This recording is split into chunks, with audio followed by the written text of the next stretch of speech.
এই তো একটা কল পেয়েছি, এখন আমার গাধাকে একটু পানি খাওয়াই। আরে কলের ভিতরে এটা কি? এই পাথরটা দেখতে তো অনেক সুন্দর, এটা যদি আমার গাধার গলায় লাগাই তাহলে তো ওকে অনেক সুন্দর লাগবে। আরে বস, আপনি একদম টেনশন করবেন না, আমরা এমন জায়গায় হীরা রেখেছি কেউ খুঁজে পাবে না। আরে সেলিম চাচা, আমার গাধার জন্য কিছু সবজি দাও। আচ্ছা ঠিক আছে। আরে গাধার কপালে এটা কি লাগিয়েছো? আরে এটা তো একটা সাধারণ পাথর, দেখো তো চাচা, এটা দেখতে অনেক সুন্দর না? হ্যাঁ আসলেই তো এটা অনেক সুন্দর। এটা কোথায় পেয়েছো তুমি? আরে জঙ্গলের ওই পাশে গিয়েছিলাম গাধাকে পানি খাওয়ানোর জন্য, কিন্তু পানি তো পেলামই না। এই পাথরটা কলের ভিতরে পেয়েছি, দেখতে অনেক সুন্দর, তাই গাধার কপালে লাগিয়ে দিলাম। ও আচ্ছা, আসলে এটা অনেক সুন্দর। হ্যাঁ চাচা, দাও গাধাকে লাগিয়ে দেই। আচ্ছা শোনো, তুমি এদিকে আসো। আরে গাধা তুই দাঁড়া, তোর জন্য সবজি নিয়ে আসছি। আরে তোর তো আগের মাসের বাকি আছে, তুই এক কাজ কর, এই পাথরটা আমাকে দিয়ে দে। এই পাথর নিয়ে তুমি কি করবে সেটা তোর ভাবতে হবে না, তুই এই টাকাটা রাখ আর পাথরটা আমাকে দিয়ে দে। এই সাধারণ পাথরের জন্য তুমি আমাকে টাকা দিচ্ছ?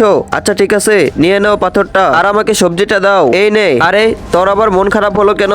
আমি তোকে নতুন পাথর কিনে দেবো। সেলিম চাচা আমাকে অনেকগুলো টাকা দিয়েছে, চল এখন বাসায় চলে যাই। এরপর কি হয় সেটা যদি তোমরা দেখতে চাও তাহলে ভিডিওতে লাইক করে চ্যানেলটা সাবস্ক্রাইব করে দাও আর কমেন্টে নেক্সট পার্ট লিখে দাও।